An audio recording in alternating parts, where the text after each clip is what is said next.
নমস্কার, আপনাদের সবাইকে স্বাগত আজকের অনুষ্ঠানে। আজকের এই প্রোগ্রামটা লাইভ প্রোগ্রাম এবং আপনাদের জন্য প্রোগ্রাম।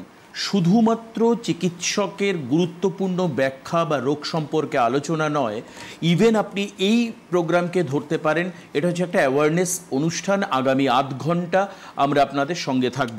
রিকভারি নার্সিং হোম, তার কথা আপনারা সবাই জানেন, উত্তর কলকাতার অন্যতম নার্সিং হোম, যারা এই অনুষ্ঠানের সঙ্গে ওতপ্রোতভাবে জড়িত।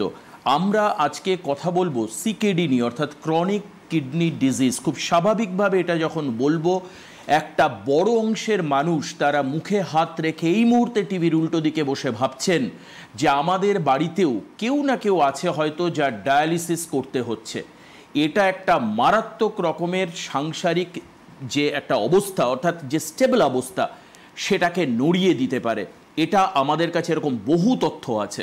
এবং তারপর যদি আপনাকে ট্রান্সপ্ল্যান্টেশনের দিকে যেতে হয়, আরও নানান সমস্যা সেই পরিবারের স্বাভাবিক জীবন ছন্দকে পুরোপুরিভাবে নষ্ট করতে পারে। কিন্তু এটা একদম পরিষ্কারভাবে জেনে রাখুন, সঠিক চিকিৎসা, সঠিক চিকিৎসক এবং সঠিক চিকিৎসা প্রতিষ্ঠান আপনাকে বাঁচাতে পারে। এরকম ব্যাপার নয় যে কিডনি খারাপ হওয়া মানেই বিধির বিধানে মৃত্যু লেখা আছে, কখনোই নয়।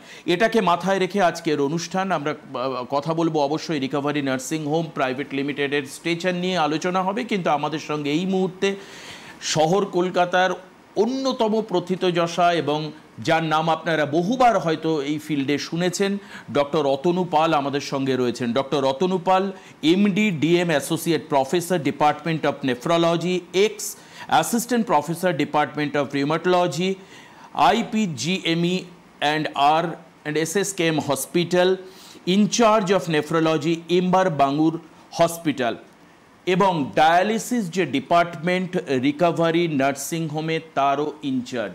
আমি স্বাগত জানাবো ডক্টর পালকে আজকের অনুষ্ঠানে। একেবারে প্রথম আপনার কাছে আমার যেটা প্রশ্ন, যে এই যে একটা অস্থিতিশীল অবস্থা, আমি প্রথমেই চলে যাই কিডনি পেশেন্ট। বাড়িতে আমার এক বা একাধিক কিডনি পেশেন্ট থাকতেই পারে। সেই পরিবারের কাছে যে বার্ডেন চলে আসে, সেটাকে রিমুভ করবার জন্য, এটা কোনো টেকনিক্যাল কোয়েশ্চেন নয়, but in aspect of all the people যারা এই অনুষ্ঠান দেখছেন, তাদের দিক থেকে কি করা উচিত, তাদের ফার্স্ট গাইডলাইন। আচ্ছা, আমাদের এখন সামগ্রিক পরিস্থিতিটা তাহলে একটু জানি। আপনি কিছুটা বলার চেষ্টা করলেন। এটা হচ্ছে যে prevalence of chronic kidney disease, অর্থাৎ আমার যদি এই আশেপাশে 100টা মানুষকে আমি দেখি, তার মধ্যে কোনো না কোনোভাবে কিডনির সমস্যা আছে, এই রকম মানুষের সংখ্যা কিন্তু 10 জন, অর্থাৎ 10% হচ্ছে ওভারঅল প্রিভ্যালেন্স রেট আমরা যেটা বলি। এবং সেই প্রিভ্যালেন্স রেটটা কিন্তু টিপ অফ দ্য আইসবার্গ, অর্থাৎ আমরা শহরাঞ্চল বা গ্রামাঞ্চলে যে সমস্ত মানুষদের নিয়ে এই পরিসংখ্যানটা তৈরি হয়েছে, সেক্ষেত্রে এই 100 জনের মধ্যে 10 জন বেরিয়েছে। সত্যি কথা বলতে গেলে যদি আমরা আরও গভীরে প্রবেশ করি, আরও অসংখ্য মানুষকে নিয়ে যদি আমরা স্টাডি করি, পরিসংখ্যান বা সমীক্ষা করি, তাহলে হয়তো এর মাত্রাটা আরও অনেক বেশি বেশি আকারে দাঁড়াবে।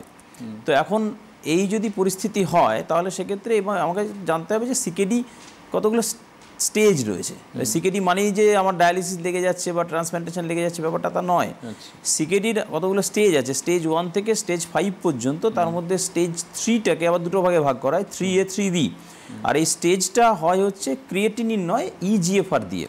অর্থাৎ আমার এই ক্রিয়েটিনিনকে আমরা কি করি না, EGFR বলে একটা, অর্থাৎ গ্লোমেরুলার ফিল্ট্রেশন রেট, এই আকারে প্রকাশ করি। তার জন্য একটা সমীকরণ আছে, সেই সমীকরণটা এখন সহজেই অনলাইন পাওয়া যায়, মোবাইলে পাওয়া যায়। ওই সিকেডি ইপিআই বলে একটা ইকুয়েশন আছে, সেখানে এই ক্রিয়েটিনিন আর তার সাথে বয়স আর তার সাথে মহিলা না পুরুষ, এটা দিয়ে দিলেই ওখান থেকে একটা জিএফআর এর মাত্রা চলে আসে, এস্টিমেটেড জিএফআর বলে। সেটা এসে গেলেই আমরা পেশেন্ট ঠিক কোন স্টেজে আছে সেই স্টেজটা আমরা নির্ণয় করি।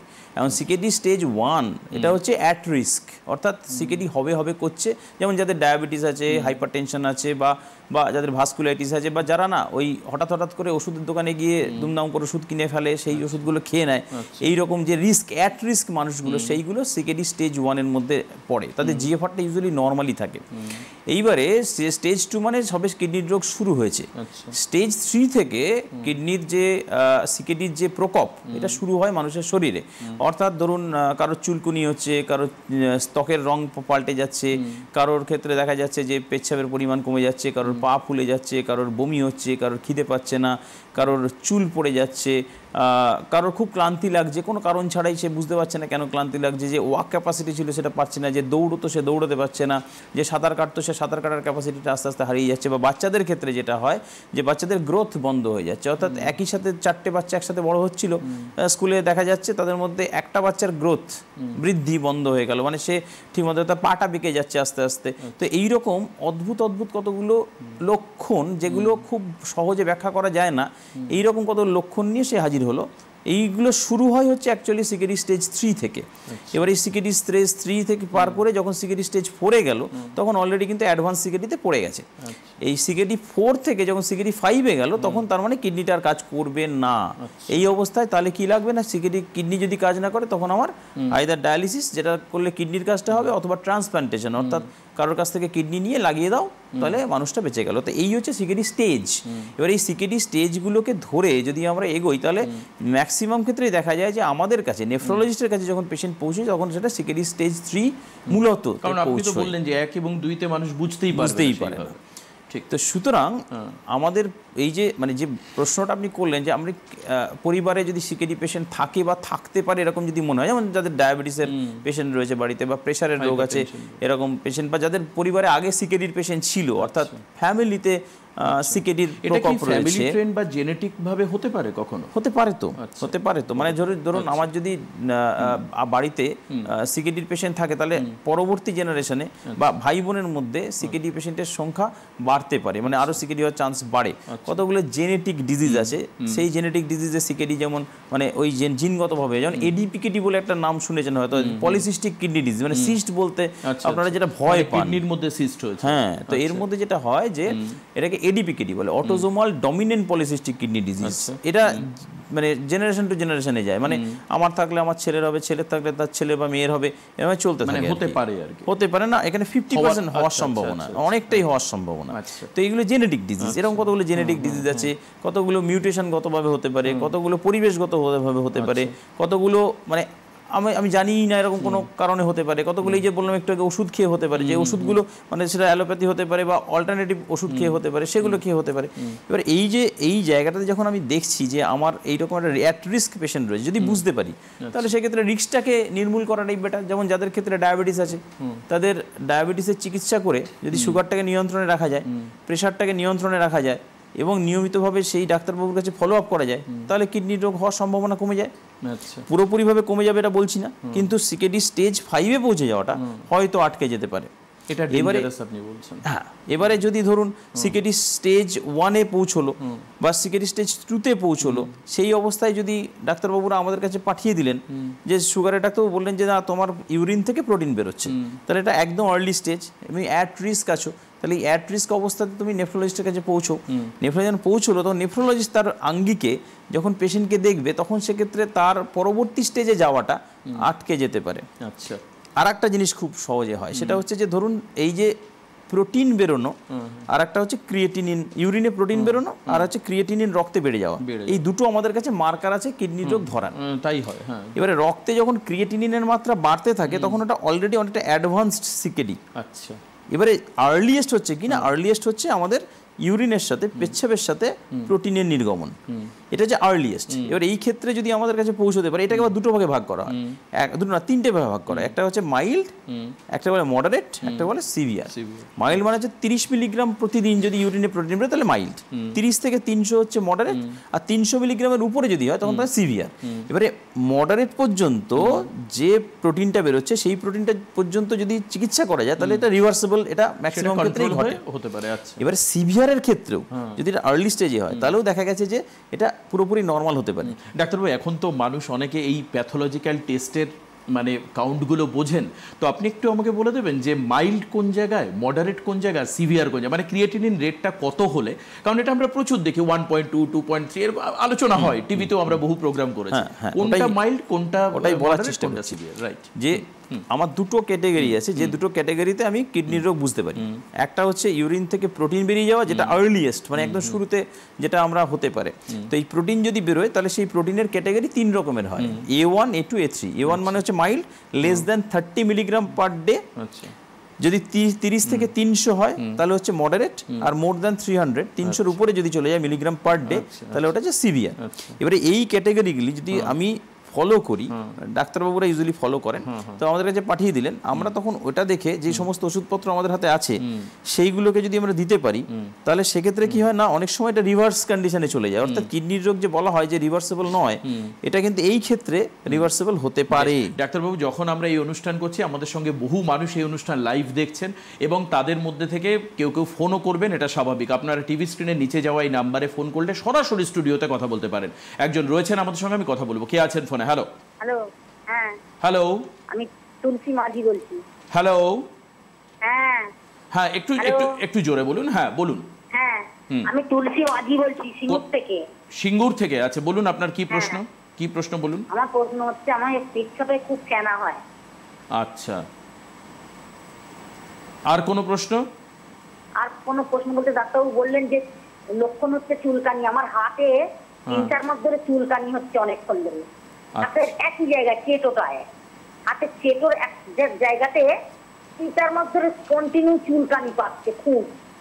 এমনই চুলকানি মানে যেন ছিঁড়ে যাওয়ার মতন। আচ্ছা। আর ইচ্ছাতে ফেনা, আর কিছু সমস্যা না। মূত্রের সঙ্গে ফেনা তৈরি হচ্ছে আর হচ্ছে ওনার হাত চুলকাচ্ছে এক জায়গায় মারাত্মকভাবে। দুটো প্রশ্ন আছে ওনার, মানে একটা প্রশ্ন তো খুবই গুরুত্বপূর্ণ যে পেচ্ছাপে ফেনা কখন দেখবো আমরা। তো এই যেটা বলছিলাম যে যখন আমরা প্রোটিন, পেচ্ছাপের সাথে প্রোটিন বেরোয় তখন পেচ্ছাপে যেটা তৈরি হয় সেটা হচ্ছে ফেনা। এবারে এই ফেনা দেখাটা আমাদের কাছে একটা বড় বেশ ওই উত্তেজক ব্যাপার, যে প্রথমে আমি ফেনা দেখলাম মানে আমি ইউরিনের টেস্ট করলাম, ইউরিন টেস্ট করে দেখা গেল ওখানে প্রোটিন বেরোচ্ছে। আমি চললাম ডাক্তারবাবুর কাছে, নেফ্রোলজিস্টের কাছে। ডাক্তারবাবু দেখলেন, দেখে বুঝলেন যে এই প্রোটিনটা প্যাথোলজিক্যাল না ফিজিওলজিক্যাল, এটাও একটা ব্যাপার আছে। যেমন ধরুন আপনি আগের দিন বিয়ে বাড়ি ছিল, প্রচুর খেয়েছেন, মাংস প্রচুর খেয়েছেন, প্রোটিন জাতীয় খাবার খেয়েছেন, সেই প্রোটিনটা পরের দিন যখন বেরোবে তখন তো ফেনা হবে, মানে সেটা বেরোতে পারে স্বাভাবিকভাবে। আপনার জ্বর হয়েছে, জ্বর টেম্পারেচার 102-103-104-এ উঠে গেছে, পরের দিন যখন এই অবস্থায় টেস্ট করছেন তখন দেখছেন যে মানে ফেনা হচ্ছে, প্রোটিন বেরোতে পারে। আপনি আগের দিন খুব ভিগোরাস এক্সারসাইজ করেছেন জিমে, মানে জিমে এক্সারসাইজ করেছেন, সেই অবস্থায় আপনি এক্সারসাইজ করার পরে পরের দিন টেস্ট করছেন, প্রোটিন বেরোতে পারে। তো এরকম কতগুলো ব্যাপার আছে যেগুলোকে আমাকে দেখে নিতে হয়, ডাক্তারবাবুরা দেখে নেন, আমরা দেখে নিই যে এরকম কোনো ঘটনা আছে কিনা। সেইগুলো যদি ঘটে তাহলে সেক্ষেত্রে পেশেন্টকে বলা হয় যে আপনি এইগুলো করবেন না বা এই অবস্থায় টেস্ট করবেন না। তারপরে আপনি যখন টেস্ট করবেন তখন সেই টেস্টটা এই অবস্থায় নেবেন যে প্রথম ইউরিন স্যাম্পলটা ছেড়ে দিয়ে পরের ইউরিন স্যাম্পলটা, ফার্স্ট মর্নিং স্যাম্পল না করে পরের ইউরিন স্যাম্পলটা নেবেন, নিয়ে সেইটা দেখে দেখবেন যে ওখানে টেস্ট করে কি দাঁড়াচ্ছে, তারপরে আপনি আমাদের কাছে পৌঁছলেন। তো সেইখান থেকে এই পেচ্ছাপে যে ফেনা হওয়াটা, এইটা একটা খুব গুরুত্বপূর্ণ আর্লিয়েস্ট সাইন বা সিমটমস যেটা বলতে পারেন। তো সেইটা যদি থেকে আমরা যদি বুঝতে পারি যে ইউরিনে প্রোটিন বেরোচ্ছে কি বেরোচ্ছে না, সেই অবস্থা থেকে আমরা কি করি না, তখন এটা দেখতে পারি, দেখি যে তার সুগার আছে না অন্য কোনো রোগ আছে। যদি দেখা যায় যে অন্য কোনো রোগ থাকতে পারে তখন আমরা কতগুলো টেস্ট করি, যেমন ধরুন ভাস্কুলাইটিসের টেস্ট, বা লুপাস বলে একটা রোগ হয়, এসএলই তার একটা রোগ, সেই টেস্ট, বা এরকম অ্যামাইলয়েডোসিস বলে একটা রোগ হয়, সেগুলোর কত টেস্ট, এরকম কতগুলো টেস্ট করি আমরা, যে টেস্টগুলো করে দেখা যায় যে ওর মধ্যে কিছু পাচ্ছি কিনা। যদি পেলাম বা না পেলাম, আমরা আলটিমেটলি যেটা করি সেটা হচ্ছে কিডনি বায়োপসি করি। কিডনি বায়োপসি, কিন্তু বায়োপসি মানে কিন্তু ক্যান্সার নয়, মানে আপনি শব্দটা বলে আমারই ভয় লেগে গিয়েছিল, এটাই আমাদের মধ্যে সবার আগে যে বায়োপসি বললেই ক্যান্সার আসে, ওতপ্রোতভাবে যোগের সঙ্গে। তো এটা একদম মিসনোমার। বায়োপসি মানে ভয়ের কারণ নয়, বায়োপসি মানে অ্যাকচুয়ালি আশার কথা। আশা কেমন না, বায়োপসি করলে আমার কিডনিতে ঠিক কোন রোগটা চলছে সেইটা ধরতে পারা যায়। যদি ধরতে পেরে দেখা যায় যে ওটা চিকিৎসার যোগ্য এবং সেটা একটা নির্দিষ্ট স্টেজে আছে, যেটা আর্লি স্টেজ, তাহলে চিকিৎসা করলে সেই রোগটা কিন্তু রিভার্সেবল হয়ে যায়, অর্থাৎ নর্মালে ফিরে আসতে পারে। অথবা যদি ফিরে না আসে তাহলে সেক্ষেত্রে কি হয় না, তাকে আটকে রাখা যেতে পারে।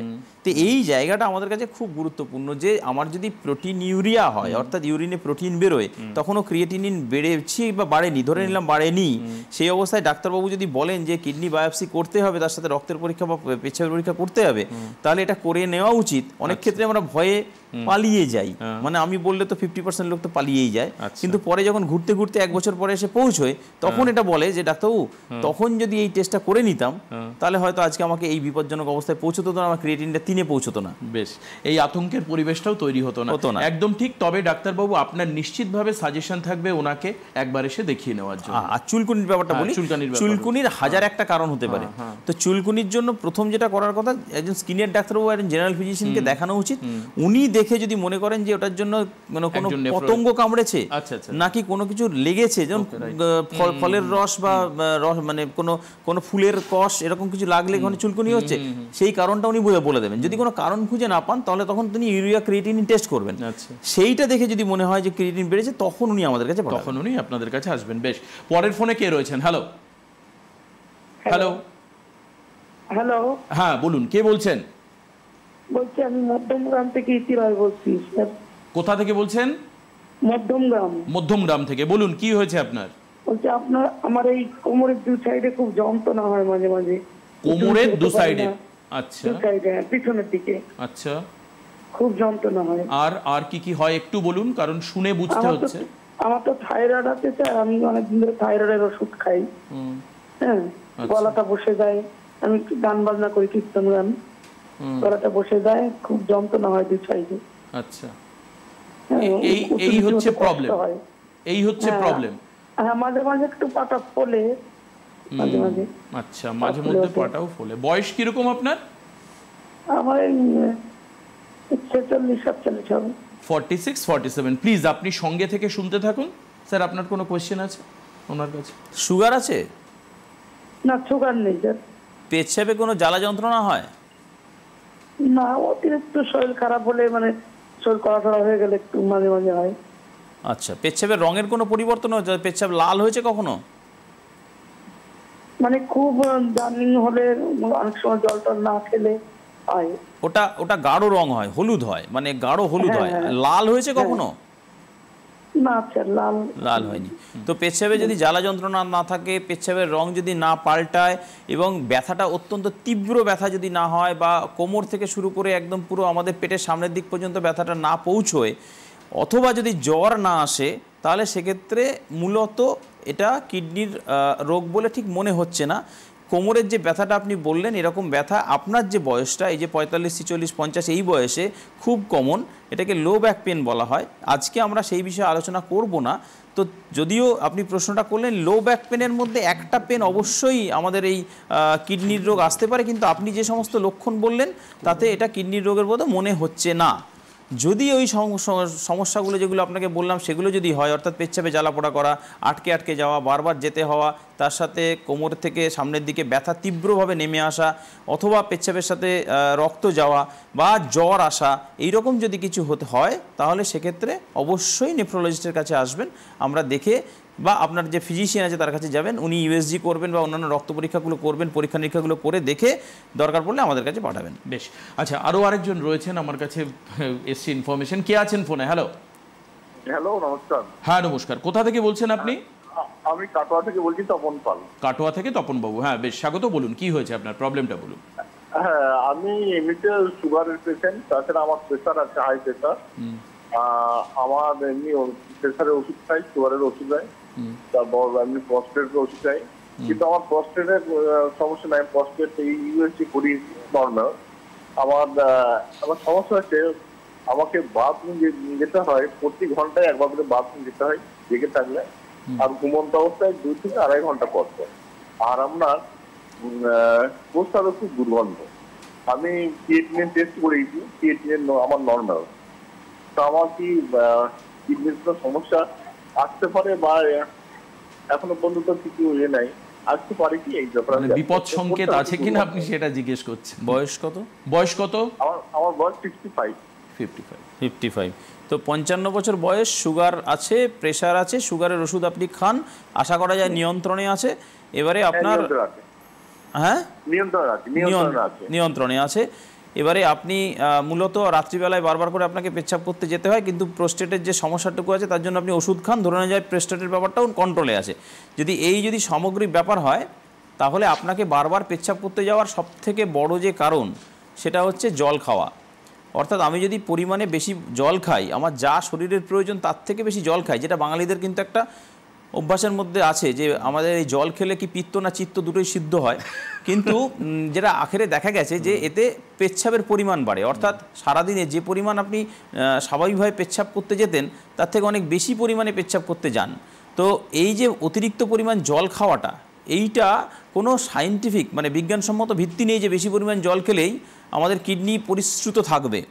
রাদার কিডনির কাজ করার পরিমাণটা বেড়ে যায়। এক্ষেত্রে কিডনির ওই জলকে পরিশ্রুত করে পেচ্ছাপ তৈরি করতে হয়, বারবার করে আপনাকে পেচ্ছাপ করতে যেতে হয়। অর্থাৎ আপনার কর্মক্ষমতা কমে, যা সারাদিন যে পরিমাণ কাজ করতেন সেই কাজ করার পরিমাণটা কমে যায়, কারণ বারবার বাথরুমে যেতে হয়। আর এদিকে যেহেতু বারবার করে যেতে হয়, শরীরের মধ্যে একটা পরিবর্তন আসে, বিশেষ করে যারা একটু বয়স্ক মানুষ তাদের ক্ষেত্রে শরীরে সোডিয়ামের মাত্রা কমে যায় বেশি পরিমাণ জল খেলে। এটাকে ডাইলিউশনাল হাইপোন্যাট্রিমিয়া বলে, অর্থাৎ সোডিয়ামের মাত্রাটা ডাইলুটেড হয়ে যায়। সেইটাতে কি হয় না, খুব বেশি পরিমাণে উইকনেস আসে। এটা বয়স্ক মানুষের ক্ষেত্রে খুব খুব প্রযোজ্য। যখন এই ফোনটা এসছে আপনি একটু বলে দিন তাহলে অ্যাকচুয়াল মানে লিটার কত জল খাওয়া উচিত একজন, মোটামুটি ধরুন 40-এর উপরে পরিণত বয়স্ক মানুষ, একটা 60 কেজি ওজন, তাদের জলের পরিমাণ 2 থেকে 2.5 লিটার যথেষ্ট সারাদিনে। এইবারে এইটার কোনো পরিমিত মাপ নেই, মানে এইটাই নির্দিষ্ট। কারণ ধরুন আমরা আজকে এই যে এসিতে বসে আছি, এসিতে আমার গা থেকে কোনো রকম কোনো ঘাম বেরোবে না, আমি এই সময় কোনো দৌড়চ্ছি না, আমি শুধু মুখে কথা বলছি। আমি যদি দৌড়তাম, আমি যদি রাস্তায় হট হিউমিড কন্ডিশন, অর্থাৎ দিনের বেলায় আমি দৌড়ে বেড়াচ্ছি, আমার প্রচুর পরিমাণে ঘাম বেরিয়ে যাবে, সেই সময় আমার জলের পরিমাণ অত্যন্ত বাড়বে। আমি যদি মাঠে কাজ করি, ক্ষেত মানে কৃষি কাজ করি, সেই সময় আমার এক তো কায়িক পরিশ্রম হয়, 2 নম্বর হচ্ছে রোদের মধ্যে কাজ করতে গিয়ে কি হয় না, আমার শরীর থেকে আরও বেশি পরিমাণে ঘাম বেরিয়ে যায়। তখন জল খাওয়ার পরিমাণটা কিন্তু 5 litre, 10 litre, 15 litre, 20 litre, 30 litre পর্যন্ত হতে পারে যদি সেই পরিমাণ কাজ করে। যারা খনিতে কাজ করে তাদের ক্ষেত্রে জলের পরিমাণ কিন্তু এইরকম বেড়ে যায়, 15-20 লিটার পর্যন্ত জল সেক্ষেত্রে। স্বাভাবিকভাবে আপনি বলছেন 2 থেকে 2.5 লিটার জল খাওয়া যথেষ্ট। বেশি খেলে এক তো বারবার পেচ্ছাপ করতে যেতে হবে, 2 নম্বর যাদের সোডিয়াম কমে যায় তাদের ক্ষেত্রে দুর্বলতা বাড়বে, এবং বয়স্ক মানুষের ক্ষেত্রে এই সোডিয়াম কমে গিয়ে পড়ে যাওয়ার পরিমাণ বাড়ে। পড়ে গেলে হিপ জয়েন্টে ফ্র্যাকচার কিন্তু খুব কমন। কতগুলো জিনিস স্যার আলোচনা করলেন। আচ্ছা, আরেকটা কথা বলে দিই, এবার আমি সরাসরি যেহেতু সময় কমে আসছে, ডায়ালিসিস পর্বে আসতে হবে, ট্রান্সপ্ল্যান্টেশন পর্বে আসতে হবে, দুটো খুব ইম্পর্টেন্ট জায়গা। তার আগে বলে দিই যে এই যে রিকভারি নার্সিং হোম, সেখানে কিন্তু ডায়ালিসিস ইউনিট রয়েছে। আপনাকে যাদের সমস্যা আছে, আমি চাই যে কারোর সমস্যা না হোক কিডনির, কিন্তু তবুও যাদের রয়েছে তাদের ফোন করতে হবে। রিসেপশনের নাম্বার হচ্ছে 24x7 helpline number 8100477411। I repeat again 8100477411। Helpline number আরেকটা আপনাকে আমি বলে দিচ্ছি, সেখানে আপনি ফোন করতে পারেন 8336000615। এই দুটো নাম্বারে আপনি ফোন করতে পারেন। স্যারের কাছে আসবো। স্যার, ডায়ালিসিসের যে বিষয়টা আপনি বললেন, আচ্ছা আরেকজন ফোনে রয়েছেন, কে আছেন ফোনে? হ্যাঁ, হ্যালো, আমি সুনীল দত্ত বলছি। হ্যাঁ, কে বলছেন? আমি সুনীল দত্ত। সুনীল দত্ত, কোথা থেকে বলছেন আপনি মিস্টার দত্ত? আমি বলছি আমরা কাটোয়ার সাব ডিভিশনের কান্দ্রা বলে একটা গ্রাম, পূর্ব বর্ধমান। আচ্ছা, বেশ, কি হয়েছে আপনার প্রবলেম বলুন ডক্টর পাল। বলতে আপনার ওই একজন ডাক্তারবাবুকে দেখালাম, হঠাৎ আমার একটু পেচ্ছাপটা কন্ট্রোল করতে পারছিলাম না। পেচ্ছাপ কন্ট্রোল করতে পারছিলেন না মানে? হ্যাঁ, মানে হয়তো পেচ্ছাপটা চাপতে সঙ্গে যেতে হচ্ছে, এমনি ঘন ঘন যেতে হচ্ছিল না, কিন্তু চাপলেই যেতে হচ্ছিল। যে আমি একটা ডাক্তারবাবুকে দেখালাম, আল্ট্রাসোনোগ্রাফি করতে বললেন। পেচ্ছাপ চাপলে যেতে হবে, এটা তো স্বাভাবিক। হ্যাঁ। বয়স কত আপনার? আমার বয়স 70। আচ্ছা, কি হয়েছে তাহলে? আমি ওই ডাক্তারবাবুকে দেখালাম, উনি বললেন যে একটা আল্ট্রাসোনোগ্রাফি করতে।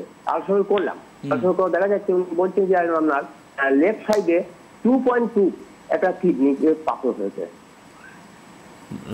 তো আপনার এই যে মানে পেচ্ছাপ চাপতে পারছেন না, সেটা কিন্তু স্টোনের জন্য সাধারণত হয় না। প্লাস বলেছে আবার 66.6 ওই প্রস্টেটটা বেড়ে গেছে। হ্যাঁ, আপনার এই 70 বছর বয়সে পুরুষ মানুষের ক্ষেত্রে প্রস্টেট বেড়ে যাওয়াটাই হচ্ছে এই পেচ্ছাপ ছাপতে না পারা সব থেকে কমন কারণ।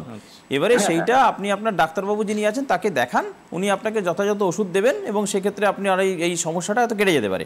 আর একটা হয় ওই ইউরোডাইনামিক স্টাডি বা ইউরোফ্লোমেট্রি করে পেচ্ছাপের থলির ক্যাপাসিটিটা দেখা হয়, সেটা দেখে নিয়ে তখন সেক্ষেত্রে থলিটা ঠিকমতো কাজ করছে কিনা সেই অনুযায়ী ওষুধপত্র দেওয়া হয়। ঠিক আছে, আপনি এগুলো করুন। আপনি দরকার হলে যে হেল্পলাইন নাম্বার বললাম, টিভিতে যাচ্ছে স্ক্রিনে নাম্বার, আপনি ইমিডিয়েট যোগাযোগ করতে পারেন। আচ্ছা, এবার আসি, আরেকজন মনে হয় ফোনে রয়েছেন আমাদের। হ্যালো, কে আছেন? হ্যালো, হ্যাঁ নমস্কার স্যার, আমি দুর্গাপুর থানা থেকে বলছি। স্যার আমার হার্টে পেসমেকার বসানো আছে, আর আমার পেচ্ছাপের ভীষণ জ্বালা করে, খুব ধুতে হয় আর উৎকুটো করে খুব। হ্যাঁ, আর একটু হলদেটে ভাব, এটা অনেক দিন ধরেই আছে হলদেটে ভাবটা পেচ্ছাপের মধ্যে। আর পেচ্ছাপটা তো খুবই হতো, আমি কিন্তু জল কম খাই, তাতেও আমার পেচ্ছাপ ভীষণ হয়। রাত্রে তো 2-3 বার উঠতে হয়, 3 বার কখনো 2 বার। আর পেচ্ছাপটা হয়ে গেল, তারপরে আবার টপ টপ করে পড়তে থাকে, আবার হয়ে গেল, আবার যখনই করি এরকম টপ টপ করে পড়তেই থাকে। হ্যাঁ, ওইটাই আমার প্রবলেম। আর জ্বালা করে, ভীষণ জ্বালা করে ডাক্তারবাবু। আপনার এই সমস্যাটা, আপনার বয়স কত? 69। পোস্ট মেনোপজাল এজ গ্রুপ, মানে অর্থাৎ মেনোপজ হয়ে গেছে একজন মহিলা ধরে নেওয়া যায়, তাদের ক্ষেত্রে কিন্তু এই সমস্যাটা খুব কমন। এবারে এই সমস্যার ক্ষেত্রে আপনার ইমিডিয়েটলি আপনার গাইনিকোলজিস্ট এবং আপনার ইউরোলজিস্ট বা নেফ্রোলজিস্টের সাথে যোগাযোগ করা জরুরি। একটা আলট্রাসোনোগ্রাফি করা এবং পার ভাইজানাল এক্সামিন করে দেখা যে আপনার কোথাও কোনো টিউমার হচ্ছে কিনা, বা ওই রকম কোনোভাবে কোনো কিছু এমন কিছু স্টোন বা এমন কিছু হচ্ছে কিনা যে ক্ষেত্রে আপনার ভবিষ্যতে কোনো সমস্যা হতে পারে। তো এই মুহূর্তে দাঁড়িয়ে আপনার যে সমস্যাটা আছে সেটা ইনফেকশন থেকেও হতে পারে। তো সে যাই হোক না কেন, আপনি ইমিডিয়েটলি আপনার গাইনিকোলজিস্ট এবং লোকাল ইউরোলজিস্ট বা নেফ্রোলজিস্টের সাথে যোগাযোগ করুন। আপনার সমস্যা কিন্তু বেশ গুরুত্বপূর্ণ, এটা দেখিয়ে নিয়ে তার রোগ নির্ণয় করা খুব জরুরি। বেশ, আরো আরেকজন রয়েছেন ফোনে। হ্যালো, কে আছেন? হ্যালো। হ্যাঁ, স্বাগত, বলুন, কে বলছেন? হ্যাঁ, বলি আমার ছেলের জন্য জিজ্ঞেস করতে চাই। হ্যাঁ, বলুন না, কোথা থেকে বলছেন একটু বলুন না। আমি রায়গঞ্জ হিমতাবাদ থেকে বলছি। রায়গঞ্জ থেকে? হ্যাঁ। ও বেশ, বলুন কি হয়েছে আপনার ছেলের? বলছি আমার ছেলের না স্যার অনেকদিন ধরে প্রেশারটা হাই। ছেলের বয়স হলো 21 বছর। হ্যাঁ হ্যাঁ, ছেলের বয়স 21 বছর। হ্যাঁ, কি মানে অনেকদিন ধরে প্রেশার থাকে। আপনি প্রেশারের সমস্যা নিয়ে কথা বলছেন, তাই তো? প্রেশার থেকে, প্রেশারের জন্য আমি আবার একটা টেস্ট করিয়েছিলাম, মানে লিভার ফাংশন সবকিছু টেস্ট করিয়েছিলাম। ওটাতে ক্রিটিনটা 1.3 ধরা পড়েছে। আচ্ছা, আমি একটু ছোট করে বলে দিই আপনাকে। এই ইয়াং হাইপারটেনশন বলে এটাকে, 40-এর নিচে প্রেশার হলে ইয়াং হাইপারটেনশন বলে। এই ইয়াং হাইপারটেনশনের সব থেকে কমন কারণ হচ্ছে কিডনির রোগ। তো আপনার ছেলের কিডনির কোনো রোগ হয়েছে কিনা সেটা দেখার জন্য আইদার আপনি আপনার ফিজিশিয়ান যিনি অথবা যে নেফ্রোলজিস্ট কাছাকাছি পাবেন তার সাথে যোগাযোগ করুন। এটা খুবই গুরুত্বপূর্ণ। আর্লি স্টেজে যদি ধরা যায় তাহলে সেক্ষেত্রে কিডনির রোগ সহজেই ধরা যায়। এছাড়া আরও কতগুলো এন্ডোক্রিনাল কজ আছে, যেমন ফিওক্রোমোসাইটোমা বা থাইরয়েডের প্রবলেম বা অ্যাক্রোমেগালি, মানে এইরকম কতগুলো প্রবলেম আছে যেগুলো থেকে এইরকম ইয়াং হাইপারটেনশন হতে পারে। এছাড়া আরও কতগুলো কারণ হয় যেগুলোর মধ্যে এক্ষুনি এই মুহূর্তে যাচ্ছি না। আর একটা হয়, সেটা হচ্ছে ইয়াং হাইপারটেনশন অনেক সময় মানে এমনিই হয়, অর্থাৎ কোনো রোগ ছাড়াই হয়, কিন্তু সেটা ধরতে গেলেও আগে অন্যান্য কারণ নেই, সেটাকে বাদ দিতে হয়। তো সুতরাং সবার আগে আপনি যেটা করুন, আপনি আপনার ফিজিশিয়ানের সাথে যোগাযোগ করে আগে দেখুন যে এই রোগগুলো আছে কি নেই। যদি না থাকে তাহলে শুধু প্রেশার কন্ট্রোলটাই গুরুত্বপূর্ণ, কারণ এই 21 বছর বয়সে যদি প্রেশার হয়, সে যদি 80 বছর বয়স পর্যন্ত বাড়ে, তাহলে এই 60 বছর কিন্তু তাকে এই প্রেশারটা কন্ট্রোল করে রাখতে হবে, না হলে কিডনির রোগ, চোখের রোগ, হার্ট অ্যাটাক সব হতে পারে, স্ট্রোক। সুতরাং খুব জরুরি প্রেশারটাকে নিয়ন্ত্রণে রাখা এবং ওর জন্য কোনো কারণ আছে কিনা সেটা খুঁজে বের করা। একদম স্যার, আপনি এই এবি ফিস্চুলা এবং এই পাম্পক্যাথের যে ব্যবস্থা রিকভারিতে আছে এই জায়গাটা একটু বলুন, এবং ডায়ালিসিস ইউনিট বা ডায়ালিসিস সিস্টেম। মানে আমাদের কিডনি খারাপ হয়ে গেলে আমার কাছে রাস্তা হচ্ছে দুটো, একটা হচ্ছে ডায়ালিসিস করা, একটা হচ্ছে ট্রান্সপ্লান্ট করা। তো ডায়ালিসিস দু রকমের হয়, একটাকে বলে হিমোডায়ালিসিস, একটা বলে পেরিটোনিয়াল ডায়ালিসিস। এখন গভর্নমেন্টের সূত্রেই বলুন বা নন গভর্নমেন্টের সূত্রেই বলুন, আমাদের এখন ডায়ালিসিসের ইউনিট দরজায় মানে ডোর টু ডোর আর কি। তো সেই অবস্থায় রিকভারি নার্সিংহোমে আমাদের যে ডায়ালিসিসের পরিষেবা আছে সেটা কিন্তু এখন যথেষ্ট পরিমাণে উন্নত, যে স্ট্যান্ডার্ড ডায়ালিসিস পরিষেবা সেইটা কিন্তু আমরা ওখানে দিতে পারি। অর্থাৎ ডায়ালিসিসের আমার ধরুন মানে শুরুতে যে স্ট্যান্ডার্ড ডায়ালিসিস হয় সেটা দিতে পারি। স্লেট বলে একটা ডায়ালিসিস হয়, মানে অর্থাৎ ব্লাড প্রেশার যখন খুব কম সেই অবস্থায় আমি যে ডায়ালিসিস বলে সেটাকে স্লেট ডায়ালিসিস বলে। আমাদের কতগুলো ডায়ালিসিসের কতগুলো মডিফিকেশন হয়, যেমন প্লাজমা এক্সচেঞ্জ, অর্থাৎ আমাদের রক্ত পরিশ্রুতকরণ যেটাকে বলে, সেই প্লাজমা এক্সচেঞ্জ আমরা কিন্তু ওখানে রেগুলার বেসিসে করে থাকি। সাপে কামড়ালে আমার কি হয়, বা কোনো বিষ খেলে কি হয়, বা আমার অন্য কতগুলো মানে শরীরে যদি টক্সিন তৈরি হয় বা টক্সিন ঢোকে, তখন আমরা সেগুলোকে টক্সিনগুলোকে বের করার জন্য স্পেশাল টাইপের ডায়ালিসিস করা হয়, যেটাকে হিমোফিল্ট্রেশন বলে। সেটাও কিন্তু আমার এই রিকভারি নার্সিংহোমে আমরা কিন্তু করতে পারি। সুতরাং যে স্ট্যান্ডার্ড পরিষেবা আমার যেগুলো লাগে সেগুলো সবটাই কিন্তু আমরা রিকভারি নার্সিংহোমে দেওয়ার মতো অবস্থাতে রয়েছি। এইবারে পেরিটোনিয়াল ডায়ালিসিসের মধ্যে আসছি না, কারণ পেরিটোনিয়াল ডায়ালিসিস আমরা ঘরে ঘরে দিতে পারি, সেটা অবশ্যই যারা যারা এটা অ্যাফোর্ড করতে পারবেন বা যারা ম্যান পাওয়ার মানে সার্ভিস দিতে পারবেন তারা আমরা সেক্ষেত্রে সেটাতে চলে যাই। এরপরে যেটা আছে যে ডায়ালিসিস করতে গেলে আমার যেটা লাইন লাগে সেটাকে বলে অ্যাক্সেস, অর্থাৎ ডায়ালিসিসের জন্য একটা অ্যাক্সেস লাগে। এই অ্যাক্সেস আমার দু রকমের হয়, একটাকে বলে টেম্পোরারি, একটা বলে পার্মানেন্ট। পার্মানেন্টটা হচ্ছে আমার এভি ফিস্চুলা, এই পার্মানেন্ট এভি ফিস্চুলা অথবা সেমি পার্মানেন্ট একটা হয় সেটাকে বলে পাম্প ক্যাথ ইনসারশন। এই দুটোই কিন্তু রিকভারি নার্সিংহোমে আমরা কিন্তু রেগুলার বেসিসে করে থাকি এবং দিনে 1টা 2টো 3টেও আমাদের কিন্তু 4টে এরকম হয়ে থাকে। তো সুতরাং এভি ফিস্চুলা এবং পাম্প ক্যাথ এই দুটো হচ্ছে আমার মানে এক ডায়ালিসিসের পেশেন্টের জন্য হার্ড আর কি। তার মধ্যে এভি ফিস্চুলা হচ্ছে পার্মানেন্ট, যেটা সারা জীবন চলে যেতে পারে। আর যদি ধরুন আমি ডায়ালিসিস না করে ট্রান্সপ্ল্যান্ট করব অথবা ডায়ালিসিস চলছে আমি ট্রান্সপ্ল্যান্ট করব, সেই অবস্থায় আমার সময় লাগবে হচ্ছে 3 থেকে 6 মাস। তো ট্রান্সপ্ল্যান্টেশনের জন্য যে টাইমটা লাগে সেই টাইমটাতে আমি এভি ফিস্চুলা না করে আমি পাম্প ক্যাথ করে দিতে পারি। পাম্প ক্যাথটা হলো 3 থেকে 6 মাস চললো, ট্রান্সপ্ল্যান্টেশন হয়ে গেল, আমরা পাম্প ক্যাথটা খুলে ফেলে দিলাম, তাহলে এভি ফিস্চুলা লাগলো না। আমার আজকে আর হাতে একেবারে সময় নেই, আজকের এই অনুষ্ঠান এখানে শেষ করতে হবে। অবশ্যই হেল্পলাইন নাম্বার এবং 24x7 রিসেপশন নাম্বার আপনার কাছে থাকলো, যেটা ডক্টর পাল বলছিলেন যে উন্নত প্রযুক্তি এবং পরিষেবা রয়েছে, তো কাজে খুব স্বাভাবিকভাবে আতঙ্ক বা ভয়ের কোনো কারণ নেই। আজকের এই অনুষ্ঠান হেল্পলাইন এখানেই শেষ করব। অনেক অনেক ধন্যবাদ স্যারকে, নমস্কার আপনাদের সবাইকে। নমস্কার।